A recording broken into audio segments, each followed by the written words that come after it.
Assalamualaikum warahmatullahi wabarakatuh. Perkenalkan, nama saya Naftalina Aulia Adelia, 643012227 dari Prodi Pendidikan Kimia, sedang mengikuti program PPG Prasahabatan Gelombang 1. Di kesempatan kali ini, saya akan mencoba untuk menjelaskan terkait demonstrasi kontekstual di topik 4, yaitu tentang kontekstualisasi Pancasila sebagai entitas dan identitas bangsa. Nah, ini pada mata kuliah Filosofi Pendidikan Indonesia, yaitu pada Pancasila sebagai Fondasi Pendidikan Indonesia. Yang pertama, yaitu memaparkan penerapan ide atau gagasan sesuai dengan pemikiran Ki Hajar Dewantara. Nah, di sini di topik 4 itu kita berbicara terkait Pancasila sebagai entitas dan identitas bangsa Indonesia. Nah, di sini saya ingin menjelaskan menjadi 3 bagian dulu. Kata kuncinya yaitu Pancasila. Pancasila itu merupakan identitas nasional yang berkedudukan sebagai dasar negara dan ideologi nasional. Kemudian entitas itu merupakan sesuatu yang memiliki keberadaan unik dan berbeda. Kemudian identitas maknanya merupakan refleksi diri atau cerminan diri yang berasal dari bisa keluarga, kemudian budaya, ataupun etnis. Nah, jika kita rangkum semuanya, Pancasila itu berfungsi sebagai identitas bangsa Indonesia yang mana bermakna bahwa Pancasila itu menjadi ciri khas yang berbeda dari bangsa lain karena seluruh masyarakat Indonesia itu selalu berefleksi terhadap nilai atau pedoman yang terkandung pada Pancasila. Selanjutnya, yang kedua, menyampaikan alasan yang kontekstual mengenai ide atau gagasan sesuai dengan pemikiran Ki Hajar Dewantara. Nah, di topik 4, kita juga menyinggung terkait dengan profil pelajar Pancasila atau P3. Nah, tujuan adanya P3 bagi pendidikan nasional Indonesia itu apa sih? Jadi, tujuannya itu adalah berfokus pada perwujudan manusia Indonesia yang kuat dengan nilai-nilai luhur budaya yang menjadi akar pendidikan dalam upaya untuk memaknai dan menghayati nilai-nilai kemanusiaan.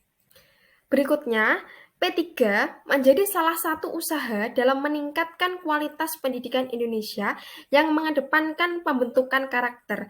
Jadi di sini saya mencoba untuk menelaah yang menurut Renstra Kemendikbud itu menyatakan bahwa P3 itu menjadi visi Indonesia tahun 2045 dalam mewujudkan Indonesia maju yang berdaulat, mandiri, dan berkepribadian melalui terciptanya pelajar Pancasila yang bernalar kritis, kemudian kreatif, mandiri, beriman, bertakwa kepada Tuhan Yang Maha Esa, berakhlak mulia, bergotong royong, dan berkebinekaan global.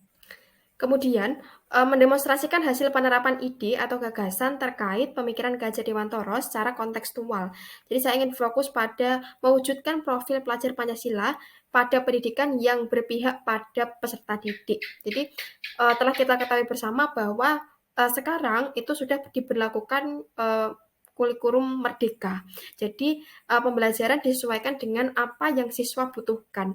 Nah, untuk kelas 10 itu kan memang sudah diberlakukan, tapi untuk yang kelas 11 dan kelas 12 itu ada beberapa yang memang masih menggunakan kurikulum 13, tapi semi kurikulum merdeka. Jadi di beberapa kegiatan pembelajaran itu ada seperti proyek, kayak gitu, dibuat seperti itu. Nah, di sini saya ingin mencoba untuk memberikan contoh untuk meningkatkan profil pelajar Pancasila, terutama khususnya di peserta didik, di sini bisa dilakukan melalui kegiatan intrakurikuler. Jadi semacam pameran hasil karya, implementasi P5 ya.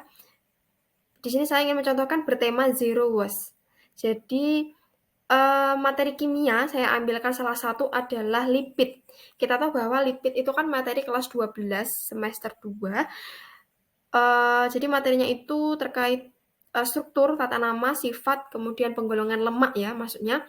Jadi di sini untuk proyeknya itu membuat lilin aromaterapi dari minyak jelantah. Nah, dari sini itu kan sebenarnya masuk materi kimianya itu kan dalam bab lipid tadi ya, bahwa nanti siswa bisa menganalisis sebenarnya minyak goreng yang dimaksud adalah jelantah itu sebenarnya masuknya itu ke dalam lemak jenuh atau tak jenuh. Dari situ kan nanti siswa bisa belajar.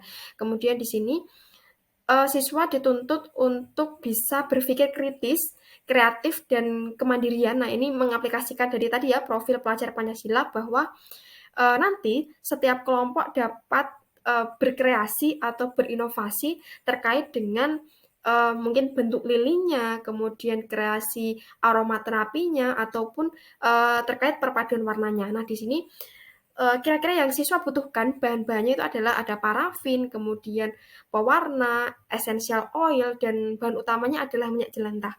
Kemudian langkah-langkah yang bisa dilakukan untuk membuat lilin aromaterapi ini itu adalah minyak jelantah bersih dapat dilakukan dengan perendaman selama 24 jam.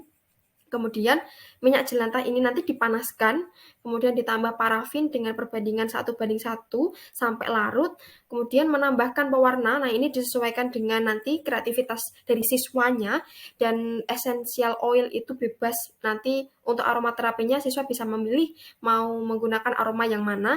Kemudian setelah itu menuangkan minyak ke dalam wadah yang telah siswa nanti persiapkan beserta sumbunya, dan terakhir adalah melakukan proses pendiaman hingga lilin memadat. Nah, dari sini itu nanti elemen atau nilai-nilai yang berada pada profil pelajar Pancasila nanti akan terlihat di sini atau dapat diimplementasikan, yaitu terkait tadi ya, ada berpikir kritis, kemudian kreatif, dan mandiri.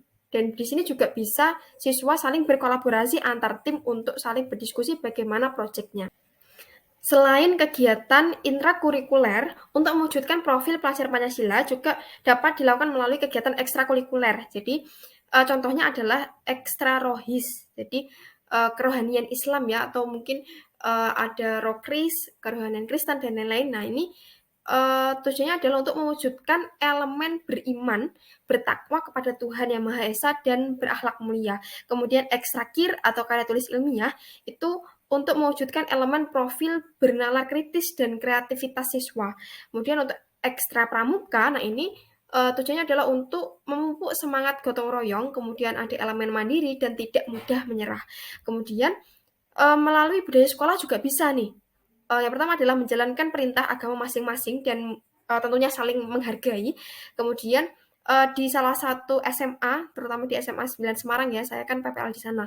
Itu setiap hari Kamis itu setiap warga sekolah itu harus mengenakan yang namanya pakaian adat Jawa. Jadi ini untuk menanamkan elemen kebinekaan global. Kemudian untuk membersihkan ruang kelas bersama, nah ini dilakukan setiap Jumat. Ini memupuk elemen gotong royong untuk profil pelajar Pancasila.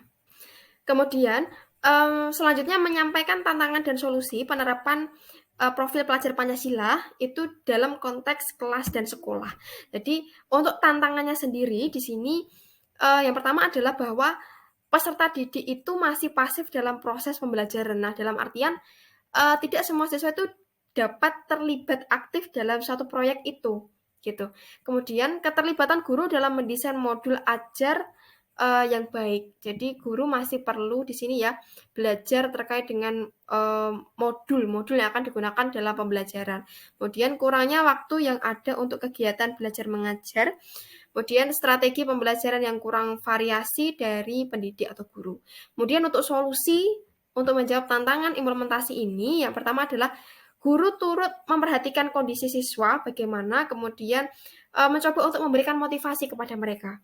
Kemudian yang kedua adalah guru dapat lebih giat berlatih bagaimana cara membuat modul ajar yang baik disesuaikan dengan tadi ya profil pelajar Pancasila. Kemudian jumlah jam tatap muka ketika terbatas, apalagi di kelas 12 ya, itu mungkin nanti bisa bekerja sama dengan guru lain atau mapel lain ya, untuk mungkin mengganti beberapa pertemuan atau bagaimana. Jadi dikoordinasikan dulu. Kemudian yang terakhir, guru dapat memvariasikan model atau metode pembelajaran yang aktif, membuat siswa itu aktif terlibat dalam suatu pembelajaran. Sekian presentasi dari saya. Terima kasih atas perhatiannya. Kurang lebihnya mohon maaf. Wassalamualaikum warahmatullahi wabarakatuh.